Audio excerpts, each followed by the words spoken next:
আমার কাছে এখন কোনো কিছুই নিরাপদ মনে হয় না। সব কিছু সবাই সাবধানে করবেন। আসসালামু আলাইকুম, সবাই কেমন আছেন? আশা করি সবাই ভালো আছেন। আমি আল্লাহর রহমতে ভালো আছি। প্রতিদিনের মতো নতুন একটি ভিডিও নিয়ে আপনাদের মাঝে হাজির হলাম। কারণ মোবাইল খুললে দেখি আপনার বিভিন্ন দুর্ঘটনা, একদিক দিয়ে টেনশন, স্বামী বাহিরে, ছেলে, আত্মীয় স্বজন সবাই বাহিরে, কি যুদ্ধ হইতেছে, নানান টেনশন। আর এভাবে আপনার দেশেরও, বাংলাদেশেরও পরিস্থিতি ভালো না। বিভিন্ন জায়গায় কত ধরনের দুর্ঘটনা ঘটতেছে। সকল ভাই বোনকে বলবো, ছেলে হোক আর মেয়ে হোক, সবাইকে সাবধানে রাখবেন, চোখে চোখে রাখবেন। কারণ ছেলেরও আপনি নিরাপদ দিতে পারে না এখনকার যুগে, আর মেয়েকে তো আরও বেশি নিরাপদ দিতে পারে না, কারণ দেশের পরিস্থিতি খুবই খারাপ। যাই হোক, অনেক কথাই বললাম। আজকে মেয়ের ভার্সিটিতে যাব। মেয়ের ভার্সিটিতে সেমিস্টারের টাকা জমা দিব, কারণ মেয়ে ফাইনালি এখন ভার্সিটিতে ঢুকে গেল। আমি মেয়ে গেল, এখন আমি একটু রিসেপশনে বসে থাকবো। মেয়ের কাজ শেষ হয়ে গেলে আমি আবার বাসা থেকে এসে নিয়ে যাব। কেন বললাম, প্রতিটা বাবা মা তার সন্তানকে অনেক দুঃখ কষ্ট করে বড় করে। সেই সন্তান যদি কোনো দুর্ঘটনায় পড়ে, বাবা মার মনে যে কত পরিমাণ কষ্ট, শুধু আল্লাহ ছাড়া কেউ জানবে না। ফাইনালি ভার্সিটিটা দেখেন কতটা সুন্দর, আমার কাছে খুবই ভালো লাগে। ভার্সিটি করে আপনার মুক্তিপণ চায়। কিছুদিন আগে দেখছেন হয় কি না জানি না, সচিবালয়ের এক লোকের বাচ্চা ক্লাস 9-এ পরে বাচ্চাটাকে নিয়ে আটকায় রাখছিল।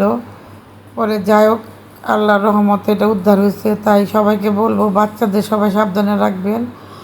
অবশেষে মেয়ের ভার্সিটির কাজ শেষ হয়েছে, এখন মা মেয়ে বাসায় চলে যাব। আর ভার্সিটিটা কেমন লাগলো আপনাদের কাছে কমেন্টে জানাবেন। আলহামদুলিল্লাহ, এখন আমার চিন্তাধারা আমার হচ্ছে আমার মেয়ে আর ছেলে স্বামীকে নিয়ে। যাই হোক, বাসায় চলে আসলাম। এখন বিকালের জন্য যে রান্না করবে, আগে থেকে রান্না করতে হয়। এখন আমাদের গ্যাসের চুলা নিচ্ছে আপনার। এখন আগে থেকে রান্না করে রাখলে ইফতারি বানাতে সুবিধা হয়। তখন আবার আপনার সন্ধ্যার সময় তরকারিগুলো গরম করে নিলে আপনার 10টা-11 থেকে ওটা ভাত রান্না করলে আর কোনো সমস্যা হয় না, অনেকটা কাজের এগিয়ে আসে। যাই হোক, এভাবে করে সবাই বাসায় রান্না বাড়া করে রাখবেন, কাজের অনেকটা সুবিধা হয়ে যায়। তো আজকে দুপুরে কী কী রান্না করলাম, সম্পূর্ণ ভিডিওটা আপনাদের সাথে একটু একটু করে শেয়ার করলাম। এখানে রান্না করবে রুই মাছ দিয়ে, শালগম, আলু আর হচ্ছে মূলা। আর এখানে রান্না করবে আপনার শোল মাছ দিয়ে টমেটো দিয়ে সুন্দর করে ভুনা করে নেবে। নামানোর আগে বেশি করে ধনিয়া পাতা দিয়ে নামিয়ে নিব। আপনারা কে কীভাবে এই মাছটাকে রান্না করেন, এক এক জেলায় কেউ ভাইজা রান্না করে, কেউ আপনার মাছটাকে শুধু কষায় রান্না করে। আমাদের প্রতিটা মাছে ভাইজা রান্না করতে হয়।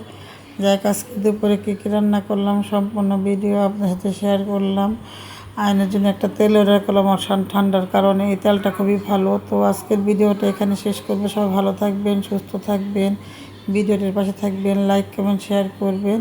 আসসালামু আলাইকুম।